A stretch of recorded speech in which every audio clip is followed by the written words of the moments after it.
Welcome to the channel today. Today we're going to show you how to compare your strikers XG against the rest of the league. First thing we're going to do is go into player search, and we're going to get these players up, and we're going to show you first of all how I use XG. Okay, so we're going to go into player search first. Nice and simple here. We're going to put in our National League. Now we're in the Vanarama, so we're going to add that. Just going to check that we aren't excluding our own players. We're going to put in our general stats, starting appearances. So at least then we have a number of appearances. As you can see, you just need to scroll down a little bit by here. Go down until you get to starting appearances.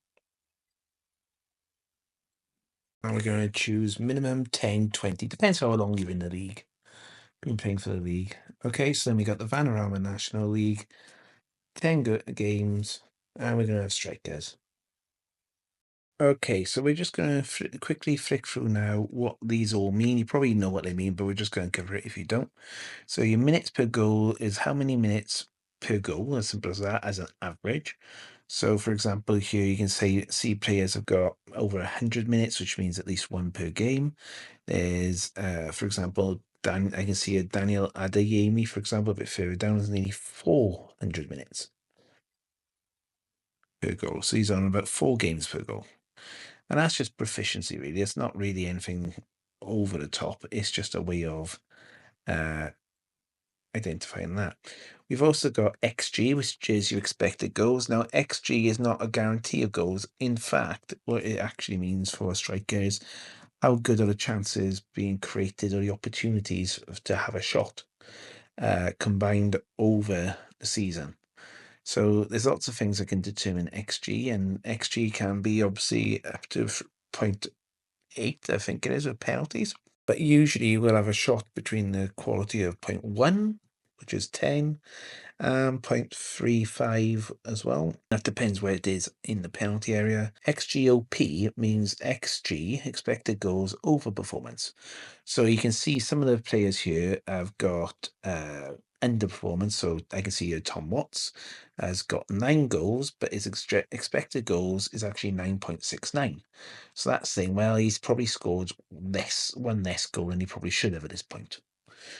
And that's fair enough. That usually averages out. You can see here there are also players though, like let's see here, Nathan Jetch.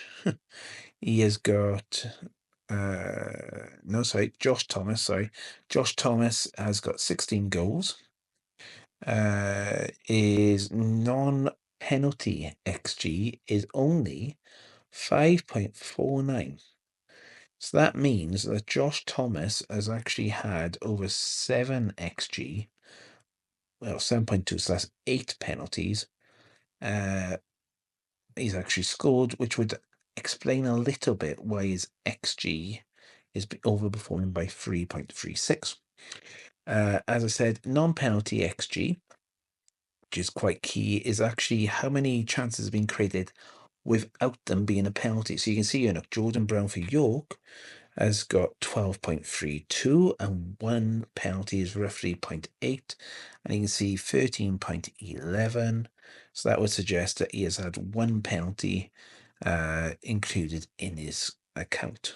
It doesn't mean he scored it, it just means he's had the opportunity for it. That would make Jordan Brown for York on 0.65 more likely to have a goal scoring opportunity than, say, Nathan Jack or Josh Thomas. Josh Thomas has got 5.49 on open play, non-penalty, and he's got, sorry, let's compare this. So you can see here, Jordan Brown has got 12.32 non-penalty XG in comparison to Josh Thomas above him, who's got 1 goal more. Josh Thomas has got XG of 12.62, which would suggest, oh, they're quite even. Actually, having a non-penalty XG would say, actually, Josh Thomas has had 7 or 8 penalties, which is why he's actually got that. Otherwise, he'd still be pretty decent in fairness to him, because if you take away 8 penalties, he'd be on 8 goals. His XG is only 5, so he'd be only expecting to have scored around 5, and he scored 8. But that means he hasn't had as many opportunities to score goals as Jordan Brown for York, because Jordan Brown has got 12 XG. So he's obviously had a lot more. And then if you compare, let's see, Tom Watts just below, he's got 9.69 and he's only scored 9 goals. So he's actually ticking along, but he's not doing massively well. He's just doing okay. You can see Enoch again. Right Keel Pike from Southend has actually got 15 goals. He has got actually 13 non-penalty XG. So he's slightly better than Jordan Brown in that sense, but Jordan Brown is outperforming him in other areas as well, because Pike has actually got possibly 3 penalties he's had as well. So it's really interesting to use these, because non-penalty XG will actually show how much XG away from penalties they're getting every match. You can see here that Jordan Brown is scoring every 112 minutes per goal, and he's on averaging 76.95. So he's not playing full matches. On average, he's on 75 minutes, so he's almost playing 5/6 of a match. And he is taking just over one of those matches to actually score his goals. His goals per 90 are actually working at a 0.8 against his non-penalty XG of 0.65. Again, it's interesting to use as a comparison tool to show, well, actually, his goal ratio is actually just above his non-penalty XG ratio. His XG per shot is 0.26. Now, that's quite interesting. And the reason why I'm saying that's quite interesting is if you compare it to Josh Thomas, his XG is similar, 0.27. But if you took away his non-penalty XG, I wonder how strong his XG actually would be, because 12.62 of that, well, we also know he's had about 7 or 8 penalties, and I reckon if you took that up and boosted that down, I'm sure that would actually be lower. We'll have to do a quick test on that actually to see if that comes up next time. But yes, that is basically what these mean. The average rating, as we know, is obviously the rating they have over the games. And yeah, that seems pretty straightforward.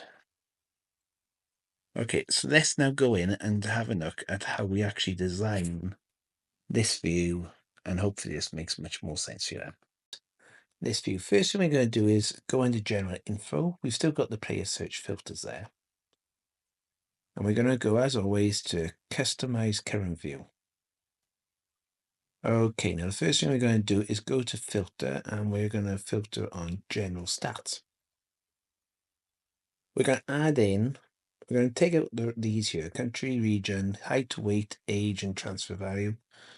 Are we going to, no, sorry, we're going to leave in transfer value. We're going to take average minutes per goal, goals per 90 minutes.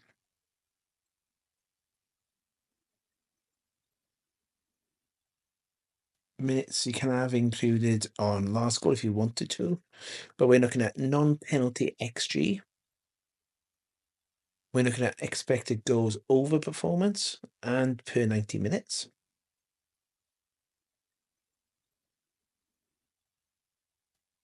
Reason why you want these is this will show you, for example, if you're expecting 10 expected goals in a season and they've scored 12, you've got an over performance of 2, for example.